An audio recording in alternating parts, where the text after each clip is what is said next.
learners, in the last module we discussed how colonialism paved the way for nationalism, where we have seen colonial policies like Western education, modern means of transport and communication, reforms in religions, political unity, etc. The colonial policies were essential for the exchange of political ideas and mobilization and organization of public opinion on political and economic issues.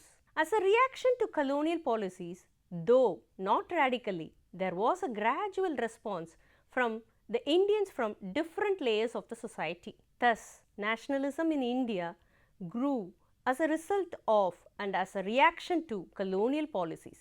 In this module, we are going to discuss what is anti-colonialism, the anti-colonialism in the Indian context, consciousness formation with regard to anti-colonialism, anti-colonial consciousness formation, Bankim Chandra Chattopadhyaya and formatting nationalism. First, we can start with what is anti-colonialism.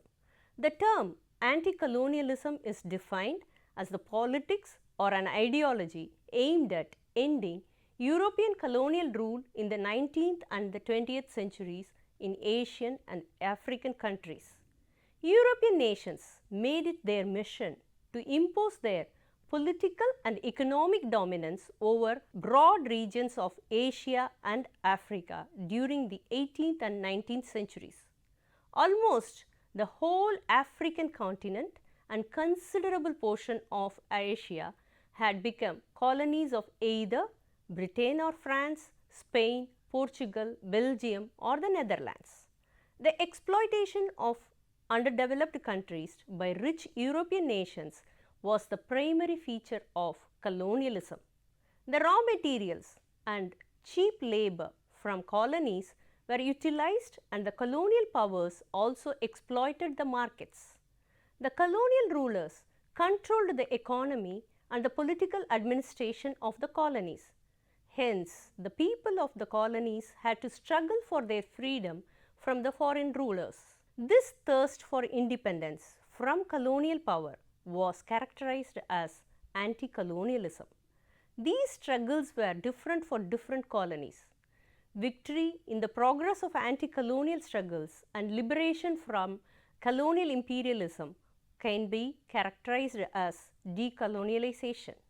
Imperialism indicates the political control of one country over the other, whereas colonialism was economic exploitation. Many nations in Asia, Africa and Latin America came under the political influence of the imperial powers. Colonialism and imperialism went hand in gloves. As a natural sequence, one followed the other and both were exploitative and undemocratic. Anti-colonialism was the prime consequence of the exploitation, resulting in the two main patterns of anti-colonial struggles.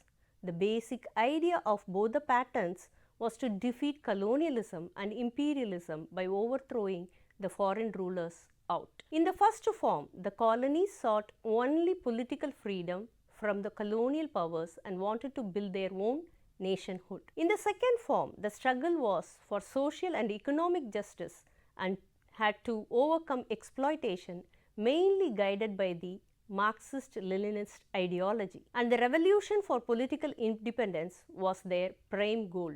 Early anti-colonialism in India. The Indian social institutions faced a drastic change after the advent of colonialism. The change restructured the social world and the newly formed middle class enthusiastically accepted it. The transformation viewed in India affected not only the single section of the society but the entire Indian society. It is seen from the different points of view. One such perspective was colonizers' perspective, represented by the writers who belonged to the colonial regime. Their perspective depicted Britishers as brave, broad-minded and progressive. On the other hand, they present Indians as cruel, savage, cynical and superstitious. This approach was an outcome of colonial power. But many Indian writers in vernaculars attempted to represent the fundamental foundation to take off freedom. Usually, the transition in the European society was analyzed through Tony's frame of work, which is called as Gemeinschaft and Gesellschaft, with relationship to the modernity. But it was hard to fit into the Indian context, as the people of India did not have a strong sense of living in Gemeinschaft society, and the modernity through colonial power did not move them to the life which was Gesellschaft like. The conception of community moves from a fuzzy one to the enumerated one. According to Kaviraj, traditional Indian communities are undefined because persons who have different types of sense of belonging to give themselves a social phase and define themselves in relation to their village, region, religious denomination and caste. These identities can be territorial, that can be village, kingdom or region, or non-territorial, and the identities would not occur to have any clear hierarchy. In the sense of being undetermined in rank order, the social identity was fuzzy. And then we can see the communities as a fuzzy thing, where the communities do not have any clear territorial boundaries. Indian society has a much more refined, graded and complex differentiation organization, viewing fuzzy Indian communities through linguistic identities. Now we are going to see how linguistic identities are creating a fuzzy situation. The caste system of Indian society had traditionally created a dual system in language as high and low. Speech communities had something similar to the form which is explained in the figure 1. It is presented here. These communities are tightly knitted and horizontally segmented, where self-recognized elite will have control over the ordinary people. Indian society is known for its segmentation, but it was not the same way, the same extent and with the same consequences in all the contexts. In language, this principle of differential segmentation can also be seen. Entry of colonialism and dominance through economic and political elites created natural norm-setting communities. The languages spoken in the Indian setting, particularly in Bengal, faced a strong impact. The local elites of the Bengali region and the borders of Orissa and Bihar started using the languages that emerged of greater importance because of colonial power. For the membership in the elite grouping and cultural self-identification, they have to sort for it. Here a sort of elite homogenization happened, and a modern linear boundary between regions was possible. In the nationalist discourse, the political use of languages and the relationship between English and vernaculars, the emergence of cultures of vernacular, assertiveness are all connected. Apart from the connection, the link between the two strata of identities is, the first one is national, which India does not have a linguistic marker, and the regional, which does have linguistic marker. The regional political identity centered on language was a recent phenomenon. The dichotomy between modernity and the ancient identity was not the claim, but was between two configurations from the same historical process. Now we can see what is this fuzzy identities. It is a rationalist and cognitive apparatus which work mostly in administration and education. The census carried out in 1872 created a social world with new maps, boundary lines, divisions, numbers and statistics, and a new technique of living. This social ontology is embedded in the social system not only among the dominant groups but also in the lower orders as leading social practices. The educational and intellectual processes, the colonial power brought untouched the majority of the Indians. Being illiterate did not shield one from the new constraints that literate politics had imposed. Through the census enumeration, everything was grasped in numbers in all aspects like religion, castes, sects, languages of the modern world. In the increasingly open ideas about identities, politics decides nationalist narrative can be simple and linear. In this account, the idea of nationalism was those who opposed the British. When we think of it, Tipu Sultan, Nana Fadnavis, the Rani of Jhansi, Mir Kazim, Gandhi and Nehru are coming under the trend of anti-imperialism. The national narrative can also deploy a criterion of the Nehru brand of nationalism criterion. Fulfilling specific criteria only entitles the title's inclusion as nationalist. Understanding nationalism is possible when the narrative structures are dismantled, but these narrative structures are strong enough as we are part and parcel of it. Now we can see how anti-colonial consciousness was formed in the Indian context. The Indians recognized the superiority of European military power. With their army and guns, Britishers created a picture that they were invisible. Powerful and successful Indian rulers like Tipu Sultan in the south and Ranjit Singh in the north too agreed with the fact that the skills of European gunnery were unbeatable. This acceptance of superiority was extended to the principles of social organizations. The Young Bengal movement was one illustration of this line of thought. Colonialism became stable in the administration and the colonial modernity showed an internally consistent progressive social form. Slowly, arguments of utilitarian arbitration explain the British power in India. The collaborative Indian intelligentsia was strongly drawn to utilitarianism. Generally, rationalist theory of history was outlined and utilitarianism offered the simple concept of transition. Historical progress of all societies towards technological modernity and thereby civilized was seen as typical with reference to the European nation. This civilization happens to certain countries on its own effort, whereas some nations need guidance.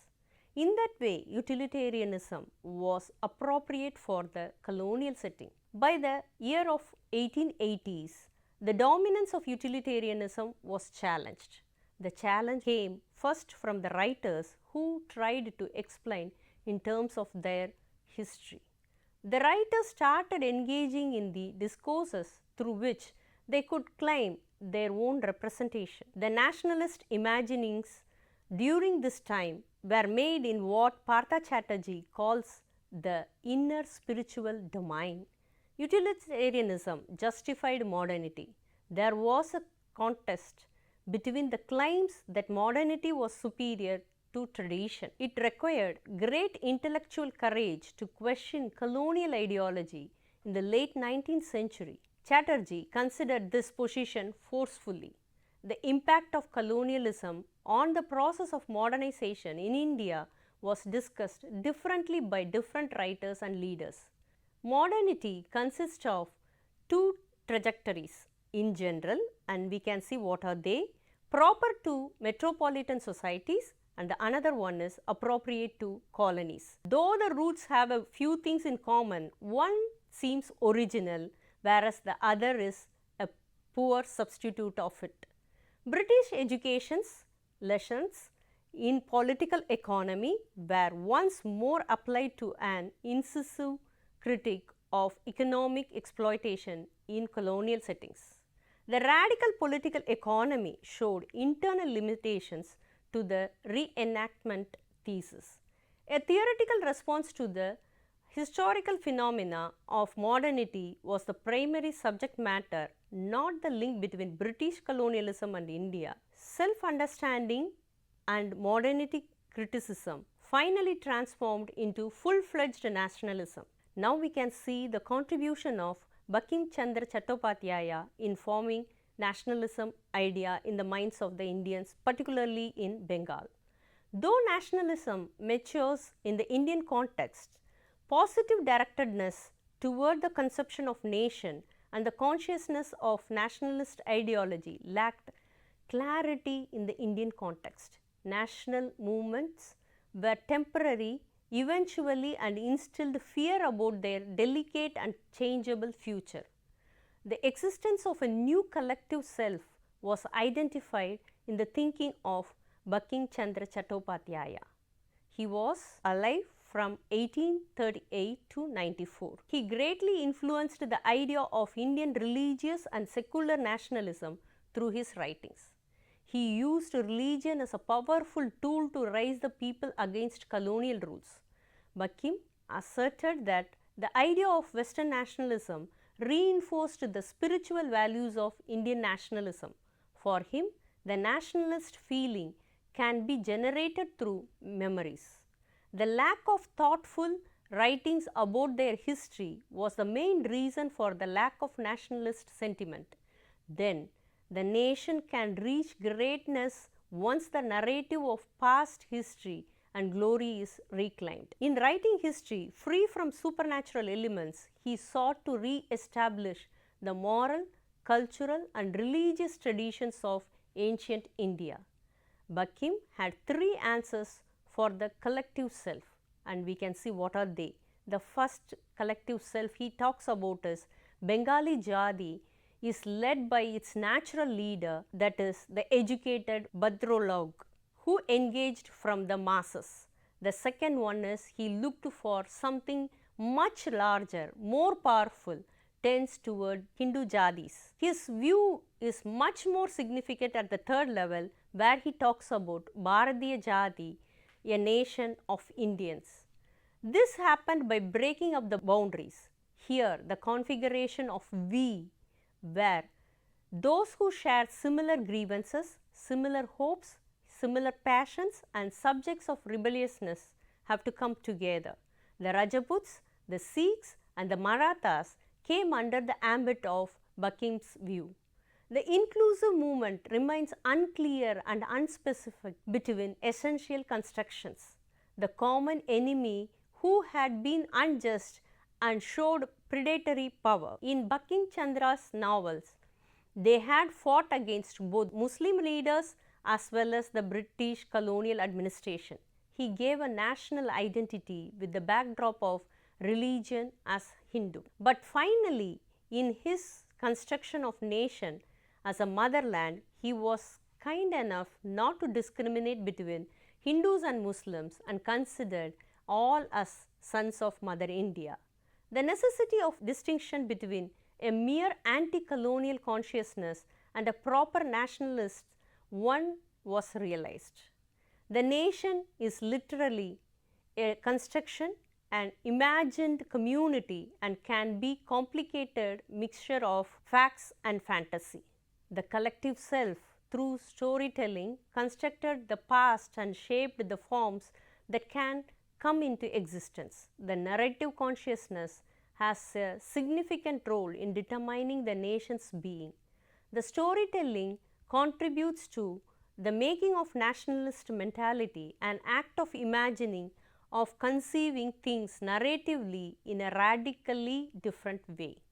The earlier colonial resistance showed a history where the basic idea was to struggle for political princedoms which were often selfish against the expansionism of Britishers. The works of Bankim have been a source of influence and success in propounding theory which was able to maintain unity.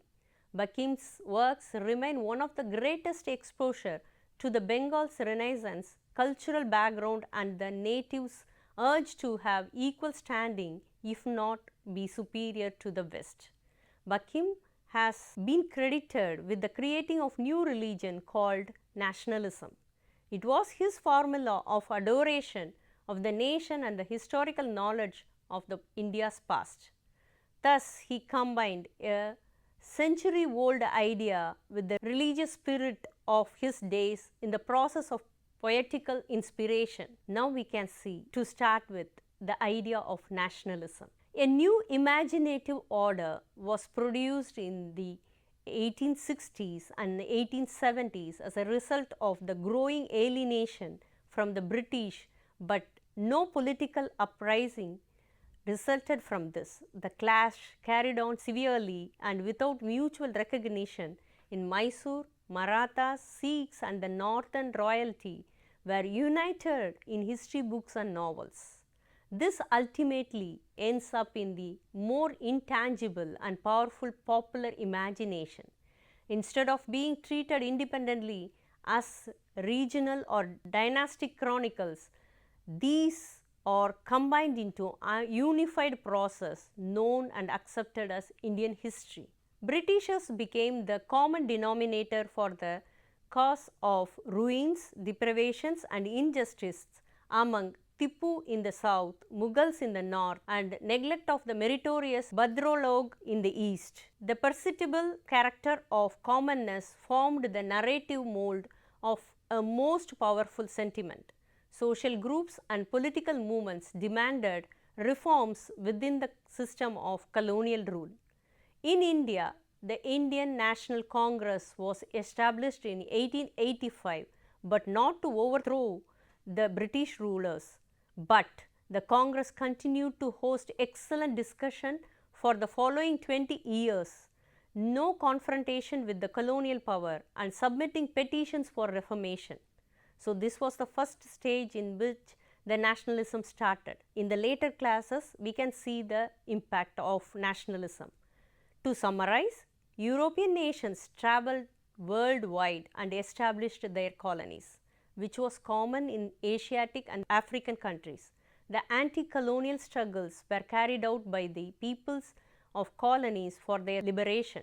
All the colonies followed no uniform pattern in their anti-colonial struggles, nor did they adopt any one common method. Indian method of anti-colonial struggle was unique and it took several years to fight against the colonial power. Initially, it started as a region-specific protest and transformed into a collective self with a significant role of the writers. The role of writers played an important role in generating the anti-colonial reactions during the colonial era. They created the longing for freedom among the masses and the need for liberation from the chains of slavery. To be precise, the anti-colonial movement put into motion the process through which a transition to modern nationhood was sought to be made in India. Thank you.